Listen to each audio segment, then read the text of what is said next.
ప్రశ్నోత్తరాల ద్వారా హిందూ మతం. ప్రశ్న: భగవంతుడు అవతరిస్తాడని చెప్తారు కదా, ఇది నిజమా? అవతరణ ఎలా అవుతుంది? అవతారాలకు పరిమితులు ఉంటాయా? సమాధానం: ఇటువంటి విషయాల్లో శాస్త్రాలే మనకు ప్రమాణం. ధర్మం నశించి అధర్మం ప్రబలుతున్నప్పుడు తాను మనిషి రూపంలో అవతరించి దుష్ట శిక్షణ, శిష్టరక్షణ చేస్తుంటానని శ్రీకృష్ణ భగవానులు గీతలో తెలిపాడు. అవతార తత్వానికి మనకు పరమ ప్రమాణం ఇదే. నిజానికి మాటలకు, ఆలోచనలకు పరమాత్మ యొక్క స్వభావం అందనిది.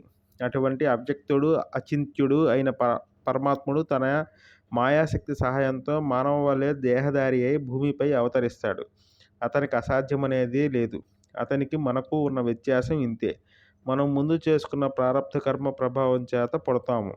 శరీరాన్ని ధరించి మాయ యొక్క వశంలో జీవిస్తాము. అందుచేతనే ఇన్ని కష్టాలు మనకు వాటిల్లుతుంటాయి. భగవంతుడు సర్వస్వతంత్రుడు. మాయను తన చెప్పు చేతల్లో ఉంచుకోగలడు. తన సంకల్ప శక్తి చేత శరీరాన్ని గ్రహిస్తాడు.